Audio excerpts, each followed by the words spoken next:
السلام علیکم، میرا نام ہے ذیشان عثمانی۔ آج کی اس ویڈیو کا ٹاپک ہے کہ زبان صاف رکھیں۔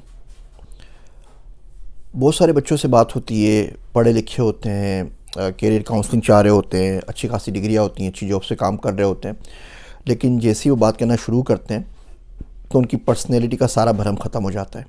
کچھ جملے ہمارے معاشرے میں بہت عام طور پہ استعمال کیے جاتے ہیں اور بہت ہی عامی قسم کے جملے ہیں جو اگر آپ استعمال نہ کریں تو آپ کی یا کسی کی زندگی پہ کوئی اثر نہ پڑے، لیکن اس کے باوجود ہم اس کو استعمال کرتے رہتے ہیں۔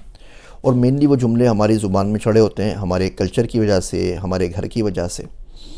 ایک صاحب نے بڑی بدتمیزی سے بات کی تو میں ان کو بڑے خاموشی سے، ادب سے سر جھکا کے جواب دے رہا تھا، تو انہوں نے بولا کہ تم اتنے زیادہ کیوں اتنے شریف بنے رہتے ہو نا، اور تم کیوں ناٹک کرتے ہو، ڈھونگ رچاتے ہو اور واقعی میں اتنا شریف ہو؟ یہ کون سا بات کرنے کا اسٹائل ہے کہ سر جھکا کے خاموشی سے بات کرتے رہتے ہو؟ تو میں نے ان کو بولا کہ جی بالکل سیم ریزن ہے کہ آپ سر اٹھا کے بات کرتے ہیں، بالکل سیم ریزن ہے کہ میں سر جھکا کے بات کرتا ہوں، اور ریزن ہے کہ ہماری تربیت اس طریقے سے ہوئی ہے۔ تو تربیت ہی ہوتی ہے، تربیت ہی آپ کو گالی گلوچ کے اوپر مجبور کرتی ہے، تربیت ہی آپ کو سر جھکانے کے اوپر مجبور کر دیتی ہے۔ ہم عموماً بول دیتے ہیں بات کرتے ہوئے کہ یار مجھے نا جانور کی طرح بھوک لگی ہوئی ہے۔ ایک صاحب سے بات ہو رہی تھی، ماسٹرز کیا ہوا تھا، وہ کہنے لگے کہ میں آج کھانا کھانے کے لیے گیا، سر یقین کریں مجھے کتوں کی طرح بھوک لگی ہوئی تھی۔ اب یہ بہت ہی کوئی واہیات قسم کا جملہ ہے، میں اس سے ملوں گا نا میں اس کو پھاڑ کے رکھ دوں گا، اور تمہیں جانتے نہیں تم کون ہو، میں تمہیں اٹھا لوں گا۔ اب یہ اس طرح کے کوئی واہیات قسم کے جملے ہیں۔ کسی اور جانور کا مثال دینا کہ اس کی طرح نیند آ رہی ہے، کسی جانور کا مثال دینا کہ اس کی طرح بھوک لگی ہوئی ہے، کتنی غلط بات ہے یہ۔ اگر آپ کا لہجہ صاف نہیں ہے، آپ کی زبان صاف نہیں ہے، تو یقین جانیے آپ کی شخصیت پہ بہت زیادہ اثر پڑتا ہے۔ جگت کرنے کا، مذاق کرنے کا ایسا شوق چڑھا ہوا ہے کہ 40 کا بندہ ہو جاتا ہے، 50 کا ہو جاتا ہے، 60 کا ہو جاتا ہے، اور اس سے مستی سے باز نہیں آتا۔ پروفیسر صاحب ہیں، کلاس میں پڑھانے کے لیے آتے ہیں، 55 سال ان کی عمر ہے، اور وہ کلاس کی جو سٹارٹ ہوتا ہے، ابتدا جو ہوتی ہے، بجائے اس کے کہ اللہ رسول کا نام لیں، وہ گندے سے جوک سے کرتے ہیں۔ نہ وہ جوک ان کی عمر کے حساب سے ٹھیک ہے، گندا جوک تو کسی عمر میں بھی نہیں کرنا چاہیے، لیکن اس عمر میں تو بالکل سوٹ نہیں کرتا۔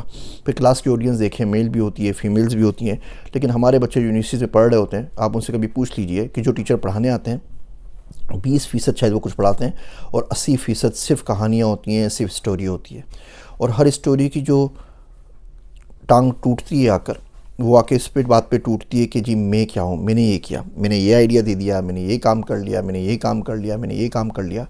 اس میں کے گرداب سے جب تک نہیں نکلیں گے، آگے بڑھنے کا سفر شروع نہیں ہو سکتا۔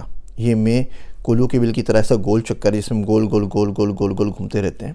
جب تک آپ میں سے آگے بڑھ کے نہیں دیکھتے، آپ نہیں نکل سکتے۔ جو قلعہ آپ کو فتح کرنا ہے نا، جس چیز پہ آپ نے فتح پانی ہے پرسنل ڈیولپمنٹ کے لیے، اس میں سب سے بڑا دشمن آپ کا آپ کی میں ہے۔ جب تک آپ اپنے نام کی قید سے آزاد نہیں نکلتے، جب تک آپ اس میں سے بڑا ہو کے نہیں سوچ سکتے، آپ پوری زندگی اسی میں کے اندر رہیں گے۔ آپ کو اپنے سوا کوئی نظر نہیں آئے گا، آپ کو اپنے سوا کوئی سنائی نہیں دے گا، آپ کو اپنے سوا کوئی دکھائی نہیں دے گا۔ جس بندے کی نظر صرف اپنے آپ تک جا سکے، وہ کسی اور کی کاپی کیسے کر سکتا ہے؟ وہ سیرت کے اوپر کیسے چل سکتا ہے؟ وہ ایمان پہ کیسے چل سکتا ہے؟ وہ اسلام کے بارے میں کیا کر سکتا ہے جب اس کو اپنے آپ سے زیادہ کچھ نظر نہیں آتا؟ ان مشکل اور تلخ باتوں کو ٹھنڈے دل سے ضرور سنیے گا، اور کوشش کریں آئندہ کسی سے بات کریں تو زبان جتنے حد تک صاف رکھ سکیں وہ رکھیں، کم بولنا سیکھیں، علم اپنے آپ بڑھتا چلے جائے گا۔ میری باتیں سننے کا شکریہ۔ میں ہوں آپ سب کا ذیشان عثمانی۔